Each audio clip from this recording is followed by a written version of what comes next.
Tes. Bismillahirrahmanirrahim. Assalamualaikum warahmatullahi wabarakatuh. Waalaikumsalam warahmatullahi wabarakatuh. Mari kita berdoa terlebih dahulu. Bismillahirrahmanirrahim. Rabbi zidni ilman warzuqni fahman. Rabbi shrah li sadri wa yassir li amri wahlul 'uqdatam min lisani yafqahu qawli. Alhamdulillah wassalatu wassalamu ala Rasulillah nabiyina Muhammadin wa alihi wa sahbihi wa man wala. Wa asyhadu an la ilaha illallah wahdahu la syarika lah wa asyhadu anna Muhammadan 'abduhu wa rasuluh. Alhamdulillah, pada kesempatan kali ini Allah Subhanahu wa taala masih memberikan kita nikmat sehat wal afiat, nikmat untuk dapat bersama menyimak duduk di majelis ilmu yang mulia ini, yang mudah-mudahan Allah Subhanahu wa taala memberikan kita ilmu yang berkah dan bisa bermanfaat baik di dunia maupun di akhirat. Amin ya rabbal alamin. Baik, Bapak, Ibu, adik-adik sekalian yang dirahmati Allah Subhanahu wa taala, pada pertemuan sebelumnya yang kajian bersama saya itu membahas tentang hadis yang berkaitan dengan 3 amalan yang tidak akan terputus pahalanya walaupun kita telah meninggal dunia. Artinya gini, Rasulullah SAW bersabda, "Idza mata al-insanu inqata'a 'amaluhu illa min thalath, shadaqatin jariyah aw 'ilmin yuntafa'u bih aw waladin shalihin yad'u lahu."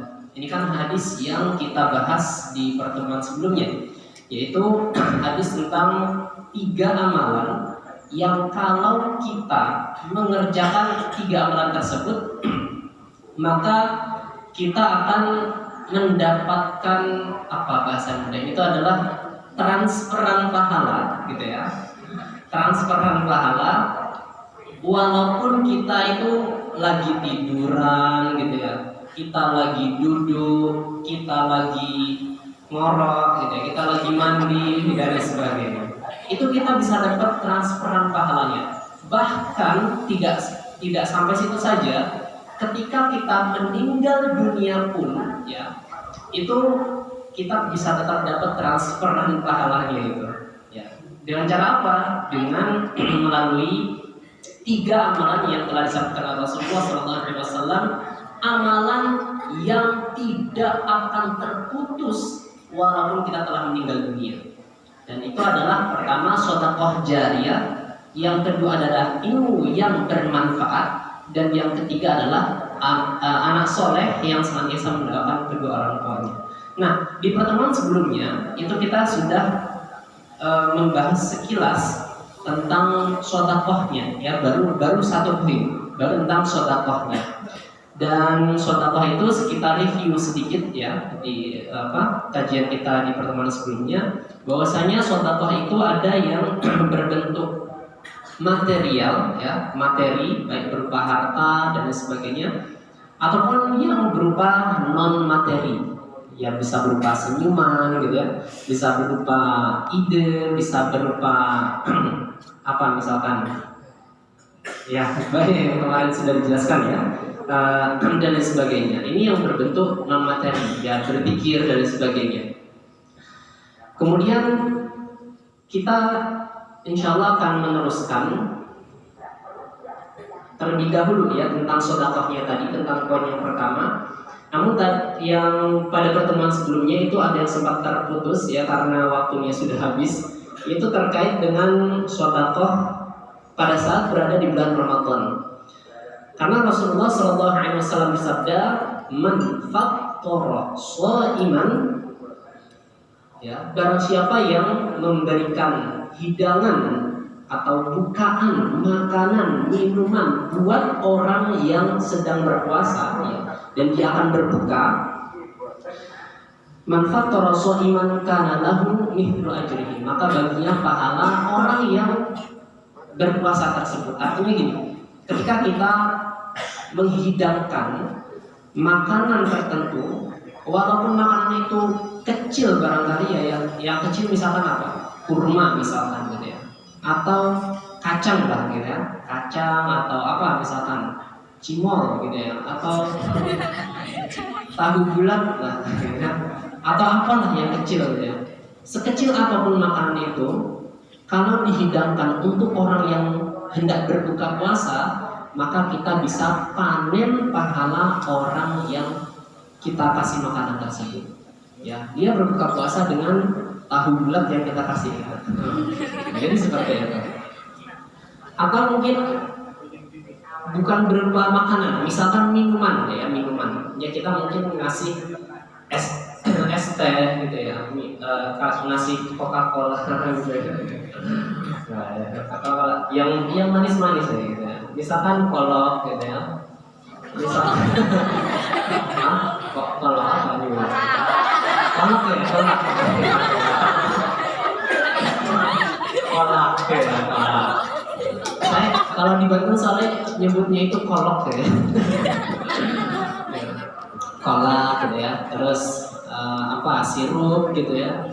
Atau mungkin kita nggak punya sirup, nggak punya susu, nggak punya teh misalkan, ya maka cukup dengan misalkan air putih. Air putih itu air susu ya sebenarnya. Yang ada itu air bening ya.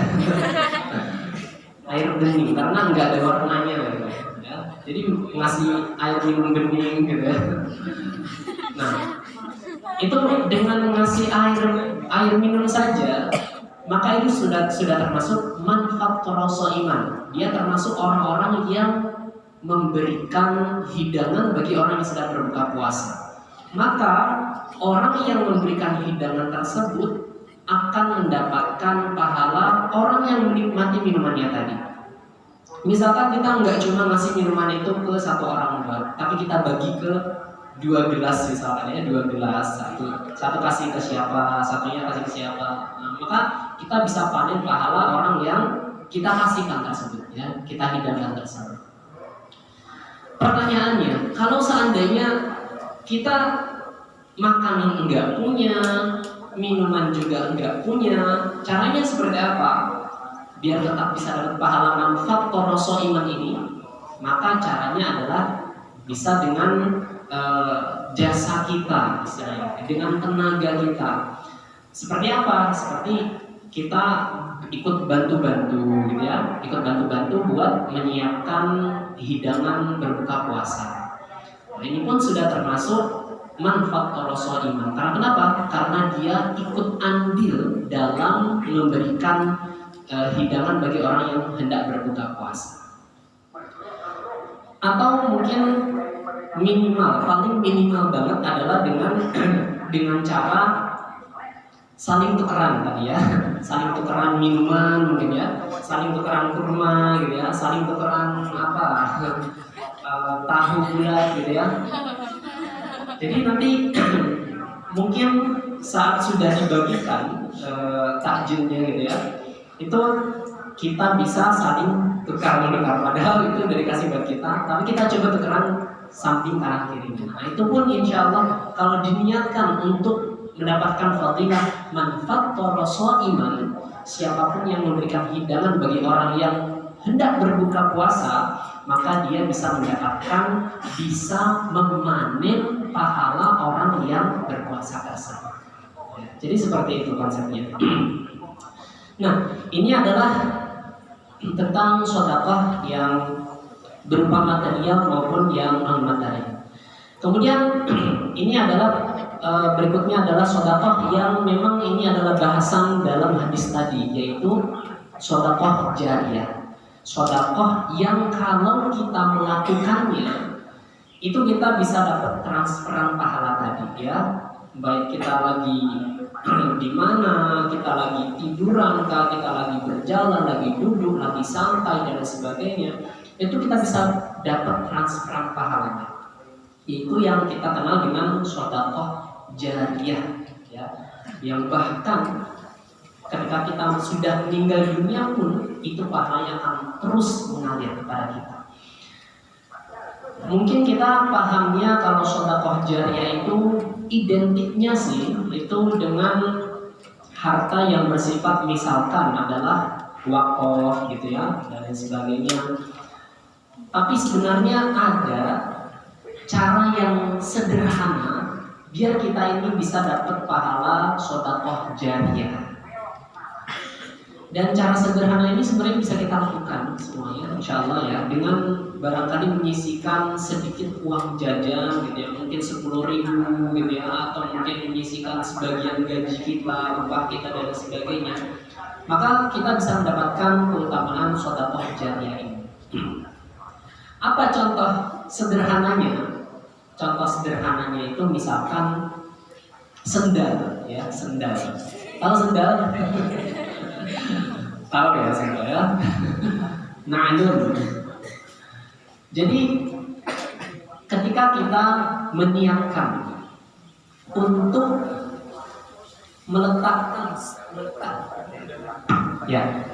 meletakkan sebuah sendal dan kita niatkan sendalnya ini ya Allah, saya taruh sendal ini di depan masjid itu biar dipakai sama kaum muslimin yang hendak pulang pergi masjid. Misalkan seperti itu. Atau ya Allah, saya taruh sendal ini di tempat wudhu itu biar dipakai sama orang-orang yang bolak-balik masjid buat ke tempat wudhu, buat ke kamar mandi misalkan, ya dan sebagainya. Sedekah jariyahnya sendal, ya. Sendal harganya berapa sih? Berapa? Ya ada yang 5.000 gitu ya. Ada yang 10.000 gitu. Ya yang paling murah nih, misalkan yang 3.000-an gitu. Ya, sendal yang 3.000-an aja kita beli ya. Dan kita taruh di depan masjid, kita taruh di tempat wudhu, kita taruh di depan kamar misalkan. Nah itu selama sendal itu dipakai, dimanfaatkan buat melakukan amal soleh atau buat menolong orang yang kepanasan kakinya atau untuk menolong orang yang pengen ke sawah gitu ya, karena takut kena batu, kena duri dan sebagainya. Maka selama sendal itu dimanfaatkan, maka selama itu pula pahalanya akan mengalir kepada kita. Selama sendal itu dipakai buat berangkat ke masjid, melangkah ke masjid, maka selama itu pula kita bisa panen pahala orang yang menggunakan sendal tersebut untuk melangkah ke masjid. Nah, ini adalah salah satu contoh sederhana dari sedekah jariyah ya. Sedekah sendal gampang banget, insyaallah ya, 3.000-an beli nggak apa-apa ya. Yang penting sendal ya, atau bikin sendal sendiri gitu ya dari daun gitu. Ya apa-apa lah gitu ya. Pokoknya alas kaki gitu ya. Nah ini contoh sederhana. Maka kalau mungkin bisa dibahasakan ini adalah sendal umat gitu ya. Sendal yang bisa dipakai siapa aja ya. Terserah, pokoknya siapa aja mau pakai sendal ini silakan, mau dibawa pulang silakan gitu misalkan. Ini kita sedekah jariyahnya di sendal misalkan seperti itu. Maka selama sendal itu digunakan, dimanfaatkan, maka selama itu pula kita bisa dapat panen pahala. Atau contoh lainnya adalah misalkan mushaf Al-Quran. Kita beli Al-Quran yang harganya yang paling murah misalkan yang 20.000, 30.000-an gitu ya. Yang Quran kecil biasanya 30.000, 40.000. Nah itu kita beli, lalu kita taruh Quran tersebut di misalkan di masjid gitu ya, di perpustakaan mungkin, atau di mana, di masjid tertentu gitu ya, di masjid rumah, di masjid sini atau apa gitu ya, ditaruh pokoknya mushaf tersebut ya, Al-Quran tersebut ditaruh dengan niat ya Allah, ini Al-Quran ini sengaja saya taruh biar bisa dimanfaatkan oleh orang yang pengen memanfaatkan Qurannya. Karena gitu, ketika Al-Quran tersebut dipakai, dimanfaatkan buat membaca Al-Quran, tilawat Al-Quran, dipakai buat menghafal Al-Quran, dipakai buat mentadabburi Al-Quran, dipakai buat mengkaji tafsir Al-Quran, dipakai buat apa misalkan berdakwah dan sebagainya. Selama Al-Quran tersebut dimanfaatkan, maka selama itu pula kita bisa panen pahala orang yang memanfaatkan mushaf yang udah kita beli pakai uang jajan kita, pakai upah kita, pakai duit kita taruh di masjid di tempat tertentu, ya tempat-tempat strategis dengan niat agar Quran ini dimanfaatkan. Maka selama itu pula kita bisa panen pahala orang yang memanfaatkan Al-Quran tersebut. Nah, ini contohnya Al-Quran. Atau misalkan contoh lainnya adalah sandal Al-Quran, sajadah, ya, sajadah. Kita mungkin beli sajadah atau mungkin nggak usah beli lah, sajadah kita aja, ya sajadah kita sendiri yang sering kita pakai itu sengaja kita letakkan. Mungkin nanti ya kalau udah liburan mungkin ya kalau santri-santri pas di luar itu di masjid rumahnya sajadahnya sengaja ditaruh buat orang atau buat tamu yang barangkali pengen sholat di masjid tersebut, pengen sholat di musola tersebut, ya sengaja kita taruh sajadah. Buat apa? Biar sajadah ini dimanfaatkan, baik entah buat sholat kah, buat ngaji kah, buat tiduran kah gitu. Nah, selama sajadah tersebut dimanfaatkan, maka selama itu pula kita bisa panen pahala orang yang memanfaatkan sajadah tersebut. Ini sajadah. Nah, dan ini adalah contoh-contoh sederhana gitu ya, agar kita ini tidak ada alasan buat tidak beramal soleh, agar kita ini berusaha untuk bisa mendapatkan pahala jariah, panen pahala, bahkan walaupun kita telah tiada di dunia ini. Kemudian kalau yang barangkali contoh yang biasanya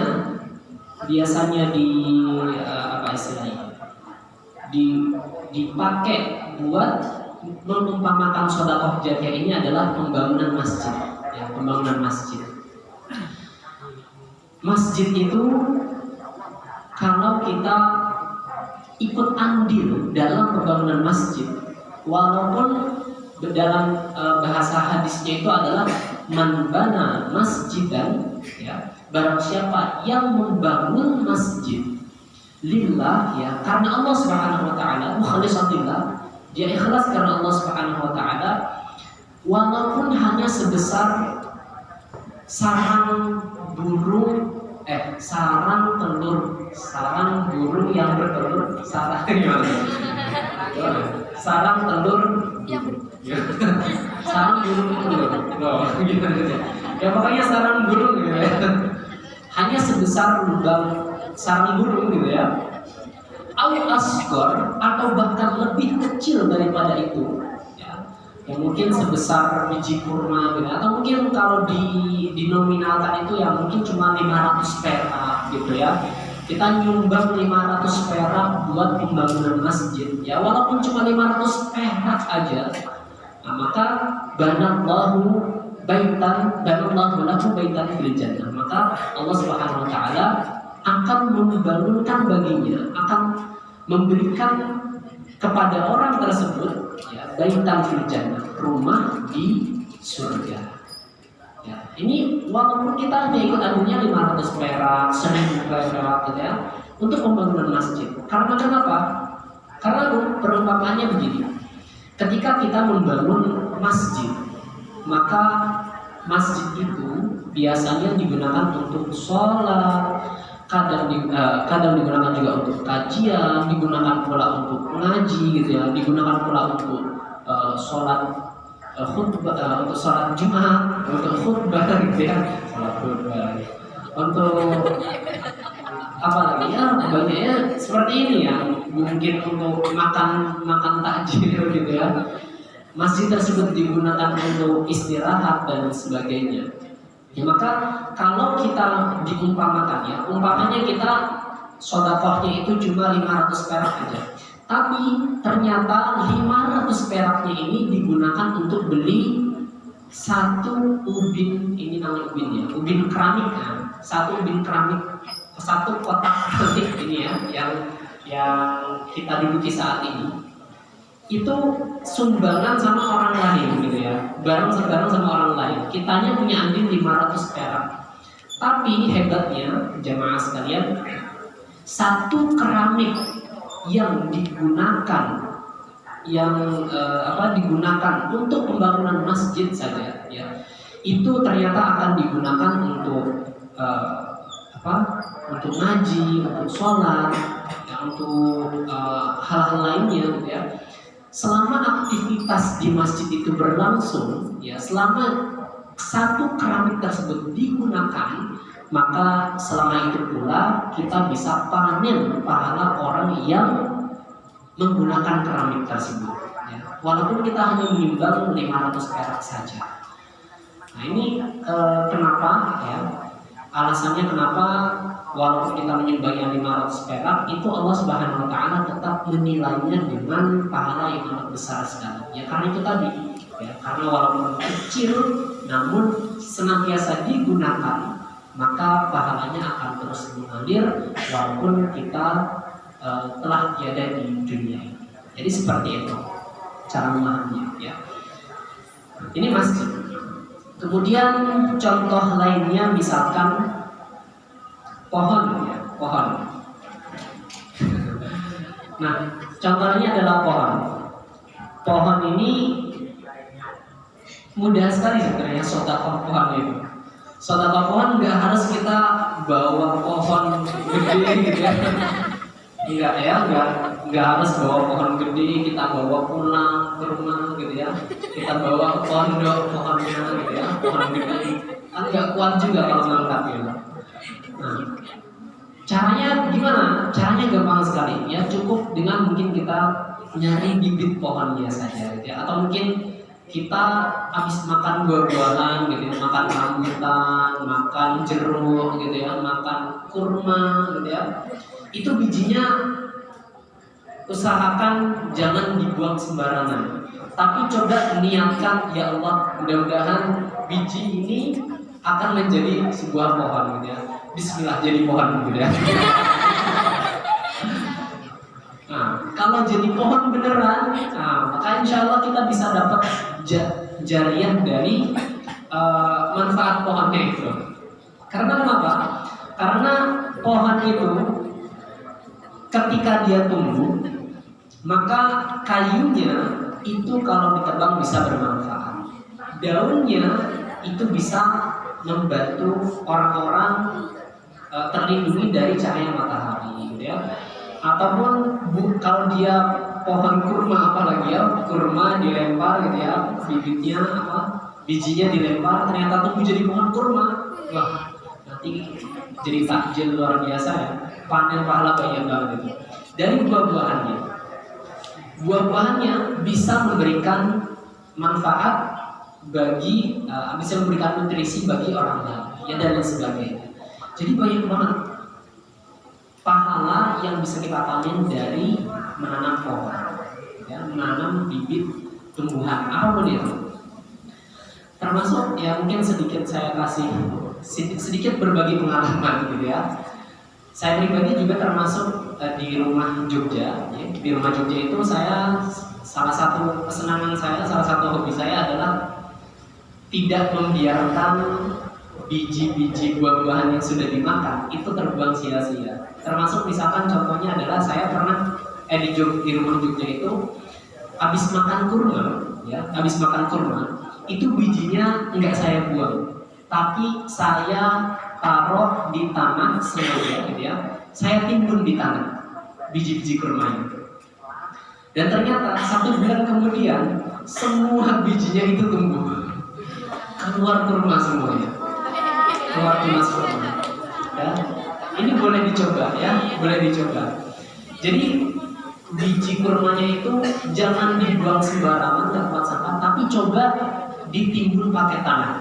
Ya, walaupun asal-asalan gitu ya, berapa biji, misalkan 3 biji, 4 biji. Kalau saya waktu itu sampai 10 bijian gitu ya.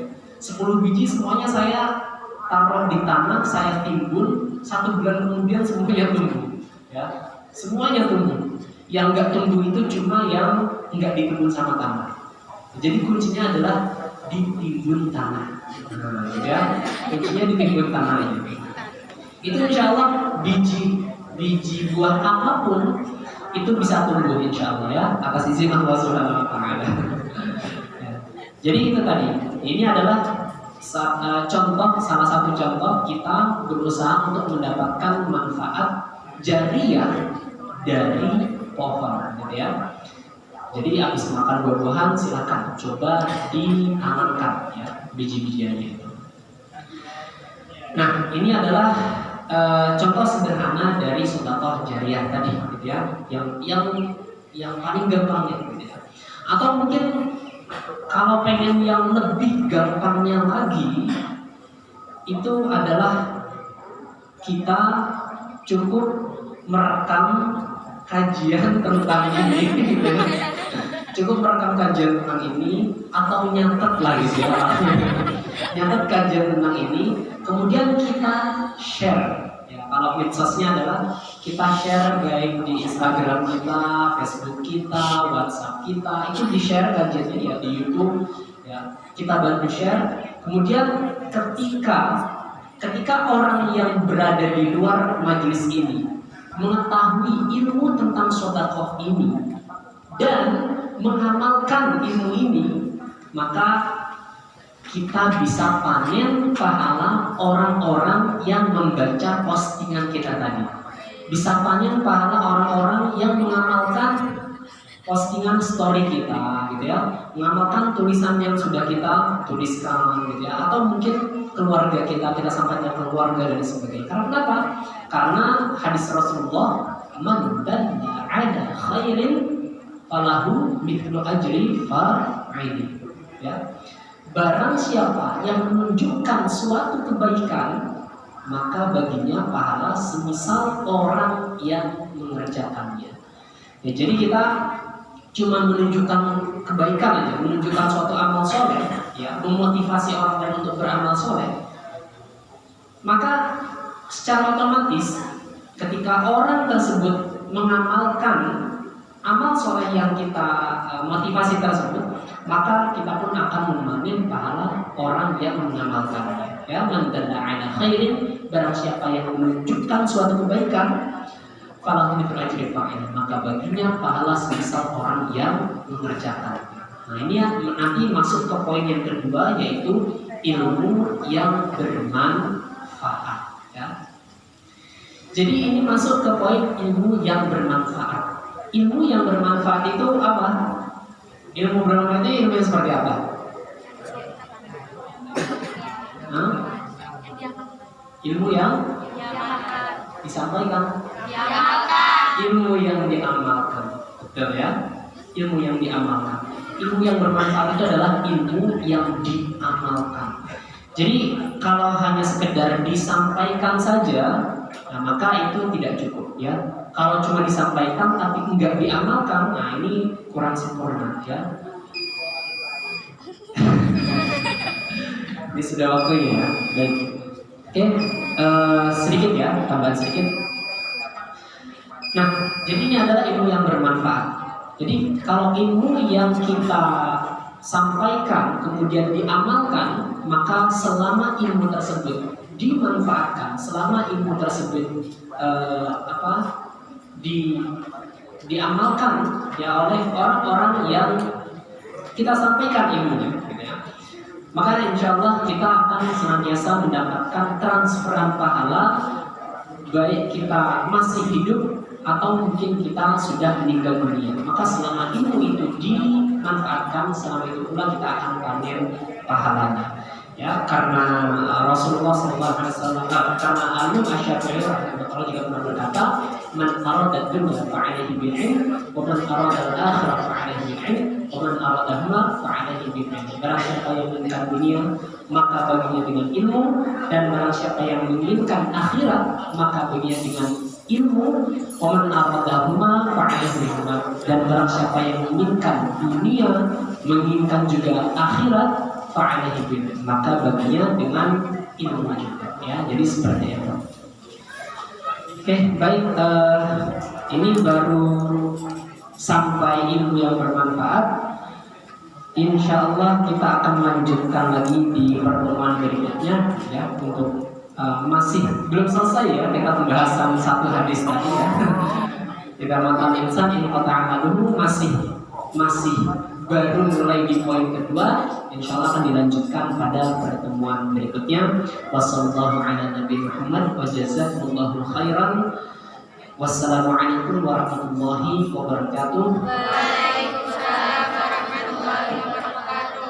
Dan kita doa berbuka puasa bersama-sama. Tapi kalau ya Rabbi